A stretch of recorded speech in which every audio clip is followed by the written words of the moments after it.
నమస్కారం వార్తలకు స్వాగతం. ముందుగా ముఖ్యాంశాలు. ఉండవల్లి ప్రెస్ మీట్, పలు అంశాలపై వివరణ.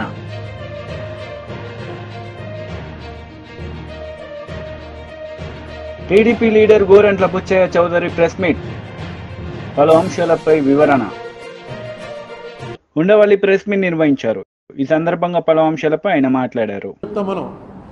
మాకు 3 లక్షల మెజార్టీ వస్తుంది, 30 లక్షల మెజార్టీ వస్తుందని. కానీ ఆయన ఒక మాట మాత్రం ఆఖరి ఫేజ్ ఎలక్షన్ జరగాల్సి ఉండగా ఒక మాట చెప్పాడు. అది ఆశ్చర్యం అన్నమాట. సాక్షాత్తు మనకు అవతార పురుషులు కూడా ఎవరు చెప్పలే ఆ మాట. ఆయన ఏమన్నాడంటే, నేను మామూలుగా అందరూ పుట్టినట్టు తల్లిదండ్రుల కలయిక వల్ల పుట్టినట్టుగా నాకు అనిపించట్లేదు. భగవంతుడు నన్ను వేరే పంపించాడు, ఏదో పని మీద ఇక్కడికి పంపించాడు. అందరినీ భగవంతుడు పని మీదే పంపిస్తాడు. ఆ మాట మనం అనుకోవడం కాదు, ప్రజలు అనాలి. ఈయన కారణ జన్ముడండి అని. ఎప్పుడైతే ఆయనే అనుకుంటున్నాడో దానికి ఒక జబ్బు కూడా ఉంది సైకియాట్రీలో, మెగలోమానియా అంటారు. అంటే తనని దేవుడి కింద భావించుకునేటువంటి జబ్బు అది. అదేంటో చాలా విచిత్రంగా ఆయన అలా అంటాడు అనుకోలేదు. ఎందుకంటే ఆయన చాలా గొప్ప స్పీకర్. ఆయన ఇవాళ భారతదేశంలో ఆయన్ని మించి హిందీలో స్పీచ్ ఇవ్వగలిగినటువంటి మనిషి ఇంకోటి లేడు. అంత గొప్ప స్పీకర్. ఎందుకు ఆ రాంగ్ అంటే బహుశా అది దృష్టిలో పెట్టుకునే భగవత్ గారు ఆ మాట అని ఉంటాడు. అహంకారం అనేది తలకెక్కితే చాలా ప్రమాదంలో పడిపోతాం. మోడీ గారు కూడా ఇప్పుడు బాగా కంట్రోల్ అయ్యాడు. ఆయన ఒక్కళ్ళకిలో కానీ ఆయన బిహేవియర్లో ఇది కానీ చూస్తున్నట్టయితే చాలా కంట్రోల్ అయ్యాడు. నాకు ఎప్పుడు కూడా బీజేపీ ప్రభుత్వం రావడానికి నేను ఎప్పుడు వ్యతిరేకం కాదు. ప్రతిపక్షం కూడా బలంగా ఉండాలి. ప్రతిపక్షం లేని డెమోక్రసీయే కాదు. ఇప్పుడు ప్రతిపక్షం ఆంధ్రప్రదేశ్లో 11 స్థానాలకు వచ్చేసింది. స్థానాలు 11 వచ్చినా 2019 ఎలక్షన్లో చంద్రబాబు నాయుడు గారికి ఎన్ని ఓట్లు వచ్చాయో అంతకన్నా 1-2 ఓట్లు ఎక్కువ వచ్చాయి జగన్కి. ఇప్పుడు స్థానాలు 11 వచ్చినా ప్రతిపక్ష పాత్ర మీరు నిర్వర్తించడంలో విఫలమైతే మాత్రం ప్రజాస్వామ్యానికి అర్థమే లేదు. మనం 14లో చూసాం. ఏడాదిన్నర ముందో జగన్మోహన్ రెడ్డి బాయ్కాట్ చేసి అసెంబ్లీని బయటకు వచ్చేసాడు. అసెంబ్లీకి వెళ్ళడం మానిచ్చారు. అలాగే 19లో చూసాం, చంద్రబాబు నాయుడు గారు బాయ్కాట్ చేసి బయటకు వెళ్ళిపోయారు. అక్కడ కూడా అసెంబ్లీ ఏమీ జరగలేదు. ఇప్పుడన్నా కనీసం ఉన్నది 10 మంది అయినా అసెంబ్లీలో కరెక్ట్గా మీరు ఏం చేయాలి. ఎందుకంటే అత్యున్నత వేదిక అది. ఏం అడగాలనుకుంటున్నారో ఏం చేయాలనుకుంటున్నారో చేయండి. అయిపోయింది. అప్పుడు 23 వచ్చినప్పుడు మీరు చెప్పారు 23 స్థానాలు వచ్చాయి, ఇంక అయిపోయింది చంద్రబాబు నాయుడు చాప్టర్ క్లోజ్ అని. ఇవాళ ఏమైంది? మీకు 11 స్థానాలు వచ్చినప్పుడు వాళ్ళు అంటారు మీ చాప్టర్ క్లోజ్ అని. చాప్టర్లు ఏవి క్లోజ్ అవ్వవు. మీకు ఒక ఉదాహరణ చెప్తాను. ఇదేదో నేను ఊహించి చెప్తుంది కాదు. 1989లో ఇక్కడ సీనియర్లకు తెలిసి ఉంటుంది. 89లో ఫస్ట్ టైం ఎంజీ రామచంద్రన్ చచ్చిపోయిన తర్వాత ఎలక్షన్లు జరిగాయి. అంతకుముందు ఆ ఎంజీ రామచంద్రన్ గారి భార్య జయలలిత ఇద్దరు కూడా పార్టీ నాదంటే నాదని కొట్టుకున్నారు. 89 ఎలక్షన్లో క్లియర్గా 169 సీట్లు కరుణానిధి గారి పార్టీకి వచ్చాయి. 30 సీట్లు జయలలిత గారి పార్టీకి వచ్చింది. కరుణానిధి గారు సీఎం అయ్యాడు. నెక్స్ట్ 91లో రాజీవ్ గాంధీ గారు చచ్చిపోయిన తర్వాత అనుకుంటాను ఈ ఎల్టీటీఈకి కరుణానిధికి సంబంధాలు ఉన్నాయనే దీంతో కరుణానిధి ప్రభుత్వాన్ని రద్దు చేశారు. రద్దు చేసి మళ్ళీ ఎలక్షన్లు వచ్చాయి. మళ్ళీ ఎలక్షన్లు వస్తే జయలలితకి 225, కరుణానిధికి 7 సీట్లు. ఎక్కడ 180-69 తక్కువని 7కి పడిపోయాడు. రూలింగ్లోంచి అపోజిషన్లోకి, మిజరబుల్ అపోజిషన్. కానీ ఏడుస్తూ ఇంట్లో కూర్చోలా. నడిపాడు 5 ఏళ్ళు ప్రతిపక్ష పాత్ర నడిపాడు 7గురితోటే. నడిపి 96 వచ్చేటప్పటికి కరుణానిధికి 221, జయలలితకి 4 అసెంబ్లీ సీట్లు. లాస్ట్ టైం 7 వచ్చిన వాడేమో 221 పెరిగాడు. 225 వచ్చిన వాళ్ళు 4కు తగ్గారు. 2011లో మళ్ళీ 203. జయలలిత 2 సార్లు నెగ్గింది. 2016లో కూడా నెగ్గింది ఆవిడ చచ్చిపోవటానికి ముందు. అంతకుముందు ఎప్పుడు ఒకసారి అయినా ఒకసారి ఆవిడ అలా వచ్చేది. 2 సార్లు నెగ్గింది ఆవిడ. ఈ రాజకీయంలో ఎప్పుడు కూడా నిస్సహాయత ఉన్నవాడు రాజకీయాల్లోకి రావటమే అనవసరం. మొన్న వేసంకాలం టీవీలో చూస్తుంటే మనకి చెమటలు పట్టేసావు. ఏంట్రా బాబు ఇంత ఎండలో అలా పడి మెయిన్ రోడ్డు మీద నిలబడి అలా మాట్లాడుతున్నాడు, చెమటలు కారిపోతుంటే మనకే భరించలేకపోతున్నాం. ఏసీ కూర్చుని ఎలా తిరుగుతున్నాడు అంటే ఆ కసి, ఆ రాజకీయం అనేటువంటి ఆ కసి ఉండాలి. నిస్సత్వం తగ్గిపోవాలి. నిస్సహాయత నాకు ఎవడో లేడురా అన్నది ఉండకూడదు. అలా చేశాడు కాబట్టి ఆయన మళ్ళీ రివర్స్ అయింది. ఇప్పుడు జగన్మోహన్ రెడ్డి కూడా మా వాళ్ళని కొట్టేస్తున్నారు, ఇవన్నీ కూడా మామూలుగా జరుగుతూ ఉంటాయి. ఈసారి కొంచెం ఎక్కువ జరుగుతూ ఉండొచ్చు. జగన్మోహన్ రెడ్డి దీనికి మైనస్కి ప్రధానమైనటువంటి కారణం ఏంటంటే ఆయన చేసినటువంటి పనులు కక్షతో చేస్తున్నాడు అని మిడిల్ క్లాస్ జనం నమ్మారు. ఆయన చేస్తున్నటువంటివి రూల్ ప్రకారం చేశాడా, రూల్ ప్రకారం చేయలేదా అన్నది పక్కన పెట్టి, రూల్ ప్రకారం చేసినా రూల్ ప్రకారం కాకపోయినా ఇది కక్ష పట్టి చేస్తున్నాడు అని ఖచ్చితంగా మెజారిటీ ప్రజలు నమ్మారు. ఇంకా ఏ బడుగు బలహీన వర్గాల వాళ్ళ ఓట్లు నీకు వస్తాయనుకున్నావో ఆ బడుగు బలహీన వర్గాల వాళ్ళంతా కూడా రెక్కాడితే కానీ డొక్కాడని జనం. ఆ జనానికి 50 రూపాయల లిక్కరు 200 రూపాయలు దాటిపోతే తాగకుండా ఉండలేని పరిస్థితి అనేక సంవత్సరాల నుంచి అలవాటు చేసాం. సాయంకాలం అయ్యేటప్పటికి ఇంటికి వెళ్ళేటప్పుడు లెక్కర వేసుకుని వెళ్ళడం అలవాటు అయిపోయిన వాళ్ళు ఒక్కసారిగా బడ్జెట్లో మార్పు వచ్చేసింది. మీరు ఇచ్చే ఎన్ని వేలు ఇచ్చారు, ఆటో డ్రైవర్కి ఇచ్చారు, తర్వాత చిన్న చిన్న పనులు చేసుకుంటున్న వాళ్ళకి ఇచ్చారు, 3000 రూపాయలు పెన్షన్ ఇచ్చారు, ఇవన్నీ కూడా కలిపి కూడా ఆ ఫ్యామిలీ బడ్జెట్లో తేడా వచ్చేసింది ఈ లెక్కర వల్ల. మీకు ఎలక్షన్లు పోవడానికి వాళ్ళకి డైరెక్ట్గా గవర్నమెంట్ తోటి సంబంధాలు ఉండవు. లాస్ట్ టైం కన్నా ఈవేళ బాగున్నావా లేదా, ఎవడు ముఖ్యమంత్రి ఎవడు ప్రధానమంత్రి మామూలు పని చేసుకున్న వాళ్ళకి ఏమీ అది ఉండదు. ఉల్లిపాయ రేటు గురించి ఒక గవర్నమెంట్ పడిపోయింది ఢిల్లీలో, నా బహుశా 70 ఏళ్ళలోనో 80లోనో ఉల్లిపాయ రూపాయి ఉండేది 5 రూపాయలు అయింది. అంతే, వాళ్ళకి ఉల్లిపాయ నిత్యావసర వస్తువు తక్కువ ప్రభుత్వాన్ని దించేశారు. అలాగే ఇక్కడ సారా అన్నది ఎంత బలంగా పనిచేసిందంటే అది మొట్టమొదట పాపం ఫస్ట్ ఈ విషయం కనిపెట్టిన వాడు ఎవడంటే స్టేట్ లెవెల్ లీడర్స్లో మన రాజమండ్రి ఆయన సోమవీర్రాజు లిక్కర్ రేట్లు ఎక్కువైపోయి 50 రూపాయలకి ఇస్తాం మేము వస్తే అని అంటే ట్రోలింగ్ చేసి తెగదిట్టేశారు సోమవీర్రాజుని. అదే చంద్రబాబు నాయుడు గారు డైరెక్ట్గా మీటింగ్లోకి వచ్చి చెప్పాడు 50 రూపాయలకే మీకు నాణ్యమైన లిక్కర్ ఇస్తాను మేము వస్తే అని. అది పనిచేసింది. సోమవీర్రాజు ఆ ముందే చెప్పాడు అది, ఎందుకంటే అతనికి ముందే వెలిగింది. ఇది దీనివల్ల చాలా ఫ్యామిలీస్లో చాలా ఇబ్బందులు అయిపోతున్నాయి ఆర్థికంగా. బీజేపీ మహిళా లీడర్ ప్రెస్ మీట్ నిర్వహించారు. ఈ సందర్భంగా పలు అంశాలపై ఆమె మాట్లాడారు. పాఠ్య పుస్తకాల ముందు మాటలు ముఖ్యమంత్రి పేరు దగ్గర పాత ముఖ్యమంత్రి కేసీఆర్ గారి పేరు, విద్యాశాఖ మంత్రి పేరు దగ్గర సబితా ఇంద్రారెడ్డి గారి పేరు పెట్టి ముందు మాట ఉన్నటువంటి పుస్తకాలను అట్లనే ప్రచురించి అట్లనే స్కూళ్లకు కూడా పంపించిన తర్వాత అక్కడ ఉన్నటువంటి ఉపాధ్యాయులు విద్యార్థులు చూసిన తర్వాత తప్ప ఈ వార్త వెలుగులోకి రాలేదు. అంటే ఇంత దౌర్భాగ్యమైనటువంటి పరిస్థితి ఎందుకున్నది ఈ రాష్ట్రంలో అంటే కాంగ్రెస్ పార్టీ ఇంకా వాళ్ళు అధికారంలోకి వచ్చినాము అని వాళ్ళే నమ్మతలేరు. ఇంకా ముఖ్యమంత్రి కేసీఆర్ గారే, ఇంకా విద్యాశాఖ మంత్రి సబితా ఇంద్రారెడ్డి గారే అన్నా అనుకొని ఉండాలి. లేకుంటే దిక్కు దివానం లేని ఒక శాఖ కింద విద్యాశాఖ ఇవాళ అట్లా ఏదో 6వ వేలు కింద పక్కన పడేసన్న ఉండాలి.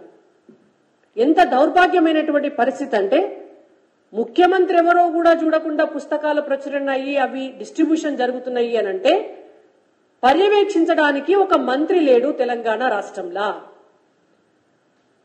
తెలంగాణ రాష్ట్రంలో గనక ఒక విద్యాశాఖ మంత్రి ఉండి ఉంటే ఇవాళ ఆ మంత్రి కింద ఆ శాఖ కింద అధికారులు ఉండి ఉంటే పర్యవేక్షణ అనేటువంటిది జరిగి ఉండి ఉంటే ఇవాళ ఇటువంటి దుస్థితి రాదు. అందుకే ఇవాళ భారతీయ జనతా పార్టీ తరఫున మేము తెలంగాణ ప్రజల పక్షాన, తెలంగాణలో చదువుకుంటున్నటువంటి పేద విద్యార్థుల పక్షాన, విద్యార్థుల తల్లిదండ్రుల పక్షాన కాంగ్రెస్ పార్టీని ప్రభుత్వాన్ని డిమాండ్ చేస్తున్నాం. తెలంగాణ రాష్ట్రానికి విద్యాశాఖ మంత్రి కావాలి. బడిబాట మొదలైంది, బడికి మంత్రి లేడు. తెలంగాణ రాష్ట్రంలో కాంగ్రెస్ ప్రభుత్వం రాగానే మద్యానికి మంత్రి ఉన్నాడు తప్ప విద్యకు మంత్రి లేడు. ఇది సిగ్గుపడాల్సినటువంటి అంశం. మద్యానికి మంత్రిని పెట్టిండ్రు మీరు. కొత్త కొత్త బ్రాండ్లు ఏం తీసుకురావాలి, ఆ బ్రాండ్లల్లో కమిషన్ ఎంత తీసుకోవాలి, టార్గెట్లు ఎక్సైజ్ డిపార్ట్మెంట్కి ఎంత పెట్టాలి, మద్యం ద్వారా ఆదాయం ఎంత పెంచుకోవాలి, ఈ సోయి ఉన్నటువంటి ముఖ్యమంత్రి గారికి మరి విద్యకు విద్యాశాఖకు కూడా ఒక మంత్రిని పెట్టాలి. పేద పిల్లలకు చదువు చెప్పేటటువంటి శాఖ ఇవాళ రాష్ట్ర అభివృద్ధి జరగాలి అంటే చదువు కావాలి పిల్లలకు అనేటువంటి సోయి ఎందుకు లేదు అని మేము ఇవాళ డిమాండ్ చేస్తున్నాం. ఎంత దారుణమైనటువంటి పరిస్థితి అంటే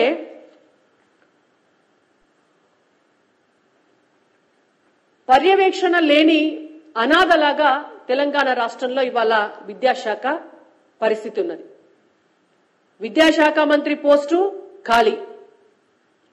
ఎన్నికల సమయంలో రేవంత్ రెడ్డి గారు పదే పదే ఒక గాడిద గుడ్డును నెత్తి మీద పెట్టుకొని, ఒక గంప మీద గాడిద గుడ్డును పెట్టుకొని ఎన్నికల ప్రచారం చేసినాడు.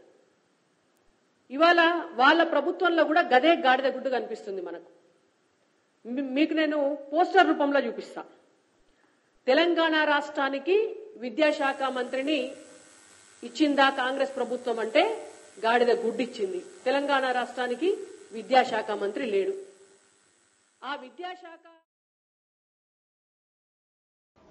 బీఆర్ఎస్ లీడర్ మీడియా సమావేశం నిర్వహించారు. ఈ సందర్భంగా పలు అంశాలపై ఆయన మాట్లాడారు. చూసుకుంటే చాలా ప్రైవేట్ స్కూళ్ళకి మొత్తం ఈ రాష్ట్రంలో దాదాపు మెజార్టీ కార్పొరేట్ స్కూల్ అన్ని కూడా ఇవాళ ఒక్కొక్క విద్యార్థి పేరు మీద బుక్స్ కానీ, యూనిఫామ్ కానీ, షూస్ కానీ, బ్యాగ్ కానీ ఇలాంటివి కూడా కంపల్సరీ వాళ్ళ స్కూల్ యాజమాన్యం వాళ్ళు సూచించిన దగ్గరే కొనాలని చెప్పి వాళ్ళు వ్యాపారం చేస్తూ ఉంటే, వ్యాపారం చేయకని చెప్పి జీవో నంబర్ దాన్ని ఉన్నది, దాన్ని అమలు చేయాలని చెప్పి దాన్ని ఇంతవరకు ముఖ్యమంత్రి గారు రివ్యూ పెట్టకపోవడం వల్ల ఇవాళ ప్రైవేట్ లో చదువుతున్న విద్యార్థులందరి మీద వేల రూపాయల ఇవాళ భారం ఇవాళ విద్యార్థుల మీద ఇవాళ పడతా ఉన్నది. దానికి ముఖ్యమంత్రి గారికి సమయం దొరకలేదు. కాబట్టి దయచేసి ఇవాళ ప్రభుత్వానికి ఈ రాష్ట్రంలో విద్యా వ్యవస్థను గాడిలో పెట్టాలన్న పేదవాళ్ళకి నష్టం జరగద్దనే ఉద్దేశం కనుక ఉంటే ఇప్పటికైనా ముఖ్యమంత్రి గారు తననే రివ్యూ పెట్టాలి, లేకపోతే ఆ విద్యాశాఖ మంత్రి పైన వేరే వాళ్ళకి ఇవ్వాలని చెప్పి ముఖ్యమంత్రి గారు డిమాండ్ ఇస్తూ ఉన్నాం. మీరు చేస్తున్న అనాలోచిత నిర్ణయం వల్ల, అసమర్థత వల్ల, సరిగా మీకు అవగాహన లేకపోవడం వల్ల ఇవాళ కోట్లాది రూపాయల భారం ఇవాళ ప్రజల మీద ఇవాళ పడతా ఉన్నది. ఒక్కొక్క విద్యార్థి మీద 15,000 నుంచి 30,000 రూపాయలు ఇవాళ ఈ ఫీజుల పేరు మీద, బుక్స్ పేరు మీద, షూస్ పేరు మీద, బ్యాగుల పేరు మీద, ఇతర ఐటమ్స్ పేరు మీద వసూలిస్తున్నారంటే ఒక్కొక్క విద్యార్థి మీద జరుగుతుంటే వీళ్ళు ఎంత మంది విద్యార్థులు నష్టపోతారో ఒకసారి ఆలోచన కోరుతా ఉన్నాం. అదేవిధంగా ప్రైవేట్ స్కూల్స్ అన్ని ఇవాళ ప్రైవేట్ విద్యా సంస్థలన్నీ కూడా తన సొంత సిలబస్ తయారు చేసుకొని వాళ్ళ ప్రింటింగ్ ఇవ్వడం వల్ల వీళ్ళ విద్యార్థులకు ఇవాళ భారం పడుతుంది. ఇవాళ ఎన్నిసార్లు ప్రభుత్వం ఏదైతే ప్రింట్ చేసిన బుక్స్ అయితేనే అదే ప్రైవేట్ స్కూల్స్ యాజమాన్యం పాటించాలని చెప్పి రూల్స్ నిబంధనలు ఉన్నప్పుడు కూడా ఇవాళ ఏ ప్రైవేట్ విద్యా సంస్థ కూడా, కార్పొరేట్ విద్యా సంస్థలు ఎదురు కూడా ఫాలో కాకపోవడం వల్ల అదే ఫీజులు రేట్ చేసి ఇవాళ విద్యార్థులు కూడా ఆర్థికపరమైన భారం మోపుతున్న విషయం ఇవాళ ముఖ్యమంత్రికి తెలిసినా కూడా చూసి చూడనట్టుగా వేరుకోవడం వల్ల ప్రైవేటు కళాశాలకు, ప్రైవేటు విద్యా సంస్థలకు లాభం చేకూర్చే పని ఇవాళ ముఖ్యమంత్రి గారు ఇవాళ పెట్టుకున్నారు. కాబట్టి ఆ పెట్టుకోవడానికి ఉద్దేశంగా తన దగ్గర పెట్టుకున్నట్టుగా ఇవాళ రాష్ట్రం అందరూ ఇవాళ భావిస్తూ ఉన్నారు. కాబట్టి ఇప్పటికైనా ముఖ్యమంత్రి గారు మేల్కొని విద్యాశాఖ మీద ఇమ్మీడియట్ గా రివ్యూ చేయాలని చెప్పి ఏదైతే ఇంటర్మీడియట్ సర్టిఫికెట్స్ ప్రైవేట్ కళాశాలలు వాళ్ళ దగ్గర పెట్టుకున్నారో అది ఇమ్మీడియట్ గా ఇప్పించే విధంగా చర్యలు తీసుకోవాలని చెప్పి కోరుతా ఉన్నాం. అదేవిధంగా ముఖ్యమంత్రి గారు మార్పు రావాలి. చాలా ప్రైవేట్ కళాశాలలు ఇవాళ బీజేపీ సీట్ అన్ని లక్షలాది టీలకు అమ్ముకుంటారని చెప్పి గతంలో దగ్గర పెట్టిన రేవంత్ రెడ్డి గారు ఇప్పటి వరకు ఇన్సెట్ మీద, ఇంజనీరింగ్ కళాశాల మీద ఒక్కరిని కూడా పెట్టలేదు. ఇప్పుడే అసలు కౌన్సిలింగ్ డేట్ రాక అప్లై ఏ కేటగిరీ సీట్లు వేయాలి అప్లై చేయకముందే ఇవాళ బీ కేటగిరీ సీట్ల కోసం ప్రతి కళాశాల కూడా ఇవాళ ఇంజనీరింగ్ కాలేజ్ అందరూ విద్యార్థుల దగ్గర సర్టిఫికేట్ తీసుకుని వాళ్ళ దగ్గర పెట్టుకుంటా ఉన్నారు. ఒక్కొక్క విద్యార్థుల దగ్గర 10 లక్షలు 15 లక్షలు ఇవాళ డొనేషన్ల పేరు మీద ఇవాళ అందరూ ఇవాళ వేధింపులుగా గురి చేస్తా ఉంటే ముఖ్యమంత్రి చూసి చూడనట్టుగా ఉండడం వల్ల ఇవాళ 100 కోట్ల రూపాయలు ఇవాళ చేతులు మారుతా ఉన్నాయి. అక్రమంగా ప్రైవేటు ఇంజనీరింగ్ కళాశాల యాజమాన్యాలు సంపాదిస్తా ఉంటే ముఖ్యమంత్రి గారు ఏం చేస్తున్నారని చెప్పి ఇవాళ మేము ప్రశ్నిస్తా ఉన్నాం. ఇవాళ ఇలాంటి ఆర్థికపరమైన భారం విద్యార్థుల మీద పడతాన ఆలోచన ఈ ముఖ్యమంత్రి ఏంటంటే ఇప్పటికే విజిలెన్స్ కమిటీ పెట్టి తనిఖీ చేయాల్సిన ముఖ్యమంత్రి గారు ఇవాళ మౌనంగా ఉన్నారంటే ఇవాళ ప్రైవేటు కళాశాల యాజమాన్యాల అసోసియేషన్ నుంచి ఇవాళ ఎంత ముడుపులు చెప్తారో గుర్తున్నాయి. కాబట్టి ఇవాళ మౌనంగా ఉన్నారని చెప్పి ఇవాళ రాష్ట్రంలో ప్రతి ఒక్క మేధావులందరూ కూడా ఆలోచన ఇస్తా ఉన్నారు. నిజంగా ముఖ్యమంత్రి అలాంటి ఆలోచన లేకపోతే తక్షణ విద్యాశాఖ మీద, ఇంజనీరింగ్ కళాశాల కౌన్సిల్ మీద రివ్యూ నిర్వహించి బీ కేటగిరీ సీట్లను కూడా ఇవాళ కౌన్సిల్ ద్వారా నిర్వహించే విధంగా ప్రభుత్వం చర్యలు తీసుకోవాలని చెప్పి రాష్ట్ర ప్రభుత్వాన్ని మేము డిమాండ్ ఇస్తున్నాం.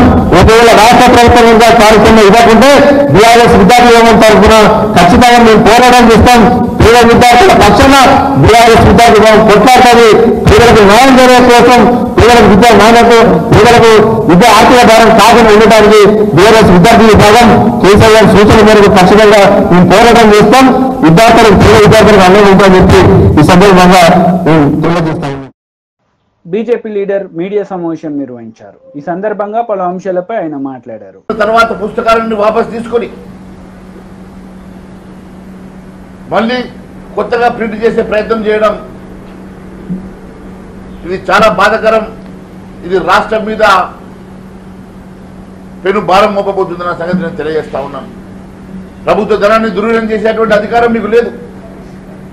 మరి 6 నెలల నుంచి బ్లూ ప్రింట్ ఇచ్చింది మీరు. మీ అధికార నిర్లక్ష్యం వల్ల అక్కడ కేసీఆర్ బొమ్మ వచ్చిందో, కేసీఆర్ పేరు వస్తుందో, మీరు పుస్తకాలను వాపసు తీసుకొని మళ్ళీ కొత్తగా ప్రింట్ చేయించాల్సినటువంటి అవసరం ఏమున్నదని చెప్పి ప్రశ్నిస్తున్నాం. ఒకవేళ మీరు ఆ పుస్తకాలని జరిగిన తప్పిదం వెనుక ఉన్నటువంటి అధికారులను బాధ్యత చేయాలా, దాని మీద విచారణ జరిపించాలా తప్ప ఈరోజు జరిగిన దానికి పుస్తకాలన్నీ కూడా వాపసు తీసుకొని ప్రభుత్వం మీద పెనుభారం మోపడం ఇది మంచి పద్ధతి కాదు. ఏ పేజీ మీద అయితే మీరు కేసీఆర్ గారి పేరున్నదో, బొమ్మ ఉన్నదో దాని వెనకాల మీరు చూసినట్లయితే జాతీయ గీతం ఉన్నది, ప్లెడ్జ్ ఉన్నదని చెప్పేసి మాకు సమాచారం వచ్చింది. మరి అలాంటి ప్లెడ్జ్ను కానీ అలాంటి జాతీయ గీతాన్ని కూడా మీరు చింపడం అంటే ఇది దేశాన్ని అవమానపరచడమే, రాజ్యాంగాన్ని అవమానపరచడమే. కాబట్టి ఆ పుస్తకాలను యాజ్ ఇట్ ఈస్గా పంపిణీ చేసి జరిగిన తప్పిదానికి అధికారులు ఎవరైతే ఉన్నారో వాళ్ళని బాధ్యులు చేసి విచారణ జరిపించాలి తప్ప ఈ రకంగా పుస్తకాలను వాపసు తీసుకునే పద్ధతి మంచిది కాదు.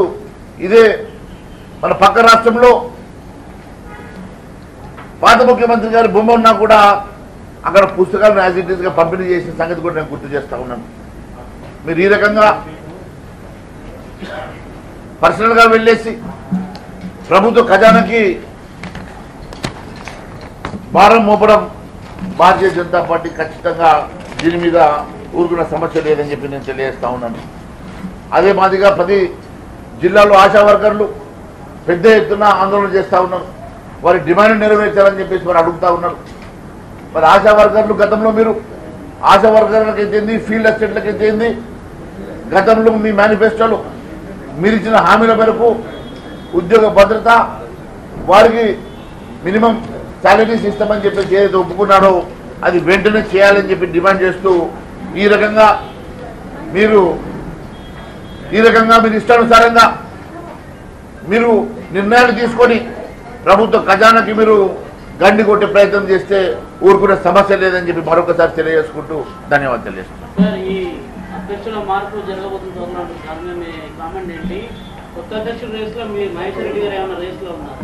చూడండి, సమయము టెన్యూర్ అయిపోయిన తర్వాత అధ్యక్షులు మారడం అనేది అది ఏ పార్టీలో అయినా కూడా సహజంగా ఉండేటువంటి ఒక ప్రక్రియ మాత్రమే.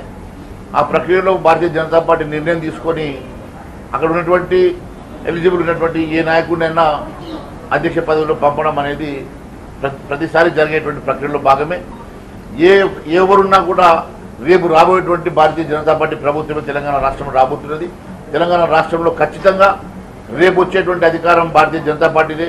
ఈ రెండు ప్రభుత్వాలు చేసినటువంటి అరాచకాలు, అవినీతి ప్రజలు కళ్ళారా చూశారు. కాబట్టి రేపు భారతీయ జనతా పార్టీ వాళ్ళకి న్యాయం జరుగుతున్న పూర్తి విశ్వాసంతో ప్రజలు మా వెంట ఉన్నారు.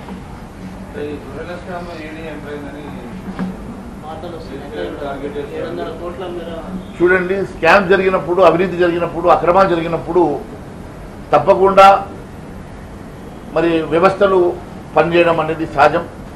తప్పకుండా న్యాయ వ్యవస్థ కానివ్వండి, పోలీస్ వ్యవస్థ కానివ్వండి, ఇన్వెస్టిగేషన్స్ కానివ్వండి, దాంట్లో భాగంగానే జరిగేటువంటి ప్రక్రియలో భాగమే అదని చెప్పి తెలియదు. తెలంగాణ రాష్ట్రంలో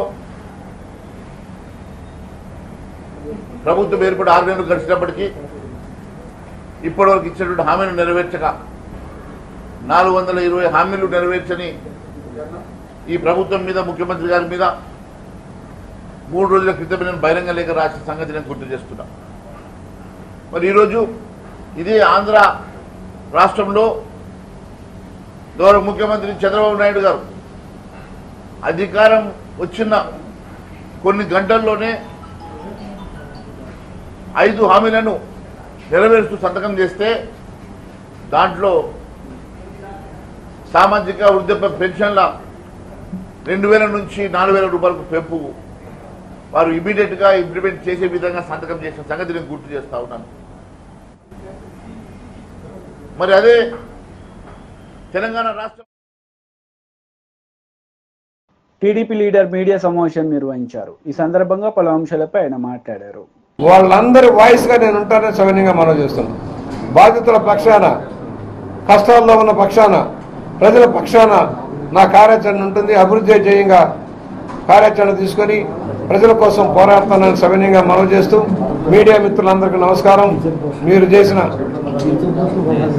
చెప్పాను ఇవాళ ఒకటి అర్హత ప్రాతిపదికగా, గతంలో కూడా తెలుగుదేశం హయాంలో మెరిట్ ప్రాతిపదికగా నిర్ణయాలు జరిగినాయి. ఈ ప్రభుత్వం అన్నింటినీ పక్కదారి పట్టించింది, తప్పుదారి పట్టించింది. యూనివర్సిటీలంతా చెత్త చేసి పారేశారు. యూనివర్సిటీలను రాజకీయ వేదికగా మార్చేశారు. నిష్పక్షపాతంగా వ్యవహరించే విధానం లేదు. తప్పుడు విధానంలో నియామకాలు జరిపోయినాయి. వాటన్నింటినీ కూడా సరిదిద్దుకోవాలి. విద్యాలయాల్ని, వైద్యాలయాన్ని సరిదిద్దుకోవాల్సిన అవసరం ఉంది. వైద్య రంగాన్ని సమిష్టిగా అందరం కలిసి దాన్ని సరిచేసుకోవాల్సిన పరిస్థితి ఉంది. విద్యా వైద్య రంగాన్ని నిర్వీర్యం చేశాడు జగన్మోహన్ రెడ్డి. వాటన్నింటినీ మళ్ళా పట్టాలు ఎక్కిస్తామని సవినయంగా మనవి చేస్తా ఉన్నాం. టీడీపీ నేతలు గతంలో ఇబ్బందులు పెట్టిన అధికారులపై ఎలాంటి తప్పకుండా వేటేస్తాం. వేటేకి తప్పదు. నిష్పక్షంగా ఉండి ఎవరైతే ఉన్నారో అధికార పక్షానికి వంత పలికి ప్రతిపక్షాల గొంతు నొక్కి తప్పుడు కేసులు పెట్టి రఘురామకృష్ణ లాంటి వాళ్ళని లోపల పెట్టి రిమాండ్లో కొట్టారంటే, ఒక పార్లమెంట్ సభ్యుడిని కొట్టాడంటే దిక్కు లేదంటే ఏదో ఆలోచించండి. ఒక అచ్చెన్నాయుడు గారు ఆపరేషన్ చేయించుకుంటే ఆపరేషన్ థియేటర్ నుంచి లాక్కుపోయారంటే ఎలాంటి పరిస్థితులు మనం చూసాం. చంద్రబాబు గారు విశాఖపట్నం వస్తానంటే రాకూడదు అంటాడా? పవన్ కళ్యాణ్ గారు విజయవాడ వస్తానంటే రాకూడదు అంటాడు. ఈ జాగిద్దార్ అని ముందే చెప్పా. ఇలా తాతగారి జాగిద్ది గారు ముల్లె కాదు. ఒక రోజు ఉంటుంది, ఆ రోజున మీరు అనుభవిస్తారని కూడా చెప్పాం. అది వాళ్ళ నిర్ణయం నిజమైంది. 24 పేర్లు పూర్తి అయిపోయాయి. 25వ పేరు బుచ్చి చౌదరి కోసం అట్టే పెట్టారంటారా? ఏం కాదండి, దాని గురించి ఆలోచించొద్దండి. అంటే 7 సార్లు మీరు గెలిచారు, అందులో ఆశించారు. ఈసారి తప్పేం లేదండి. అనుభవం ఉన్న వ్యక్తి, సమర్థంగా ప్రభుత్వానికి కష్టకాలంలో కూడా ఎదురించి మొన్నటి ఎన్నికల్లో గెలిచిన వ్యక్తి ఈసారి మంత్రి పదవి వస్తుందని చాలా మంది ఆశపడ్డారు. వాళ్ళందరూ నిరాశపడ్డారు. సరే, తప్పేముంది. ప్రభుత్వం వాళ్ళ ప్రయారిటీస్ ఉంటాయి, ఈక్వేషన్లు ఉంటాయి, సర్దుబాట్లు ఉంటాయి. దాని గురించి మనం మాట్లాడగలదా? నేను ఆశించాను, మీరు ఆశించారు, అనేక మంది లక్షలాది మంది మిత్రులు ఆశించారు. సరే, 42 ఏళ్లుగా ఏ పదవి ఉన్నా లేకపోయినా ఎమ్మెల్యేగా ఆ గుర్తింపు చాలు. బుచ్చి అనేవాడికి ఒక గుర్తింపు ఉంది రాష్ట్రంలోనూ, దేశంలోనూ, ఎక్కడైనా, ఇది దేశ విదేశాల్లో. దాని ప్రకారం పని చేసుకుంటూ వెళ్ళిపోతాం. పదవి ఉంటేనే పని చేస్తాం, పదవి లేకపోతే పని. ఎమ్మెల్యే పదవే కదా, ఆ పదవి ద్వారా పని చేస్తాం. అధికారంలో రాగానే వైసీపీ నేతలపై దాడులకు పాల్పడుతున్నారని చెప్పేసి టీడీపీ వాళ్ళు ఆరోపణలు చేస్తారు. సరే, నిన్న మొన్న సంఘటనలు చూశారు. తెలుగుదేశం వాళ్ళని సావగొట్టారు కదా. సావగొట్టిందేమో తెలుగుదేశం వాళ్ళ. బూతులు తిట్టారు వాళ్ళు, సంకలో పెట్టుకుని ఊరేగిన జగన్మోహన్ రెడ్డి నీతులు చెప్తాడా? తాడేపల్లి ప్యాలెస్ ప్రజల్లోకి వచ్చావా? మంచిదేనే, రాళ్లు చెప్పులు వేస్తారు అంతే. నువ్వు చేసే నిర్వాహానికి రాళ్లు చెప్పులు పడతాయి. ఆయన ఎక్కడుంటాడు? 5 ఏళ్ళకి జైల్లో ఉంటాడు. చెంచల్గూడ జైల్లో, రాజమండ్రి సెంట్రల్ జైల్లో ఉంటాడు, తెలియదు కదా. తండ్రి నట్టు పెట్టుకుని దోచింది కొంత అయితే, ఈ 5 ఏళ్ళలో దోచుకుంది 10 రెట్లు ఎక్కువ. వీటన్నిటి మీద సమగ్ర విచారణ జరుగుతుంది. శిక్ష తప్పదు, దోషులకు శిక్ష తప్పదు. దానిలో జగన్మోహన్ రెడ్డి హత్యా రాజకీయాలకు పాల్పడ్డ వ్యక్తి, దోపిడీకి పాల్పడ్డ వ్యక్తి ఇంకా ప్రధాన అర్హుడు శిక్షకి. గోదావరి జిల్లాలో అధికారంలోకి రావడం కూటమి చాలా కష్టపడ్డారు. గోదావరి జిల్లాల మీద ఎక్కువ ప్రజలు ఫోకస్ పెట్టారు. అలాంటి గోదావరి జిల్లాలో చాలా మందికి మంత్రి పదవులు దక్కలేదు. యువ నాయకులకు సంబంధించి సుభాష్ కానివచ్చు, లేదా కొత్తగా ఇప్పుడు దుర్గేష్ కానివచ్చు, అలాంటి వచ్చినప్పుడు అంటే సీనియర్లకి మిత్రపక్షాల ధర్మం, మిత్ర ధర్మంలో సీట్లు సర్దుబాటు, మంత్రి పదవులు సర్దుబాటు. ఎందుకంటే బీజేపీ వార్తలు ముగించే ముందు ముఖ్యాంశాలు మరోసారి. ఉండవల్లి ప్రెస్ మీట్, పలు అంశాలపై వివరణ.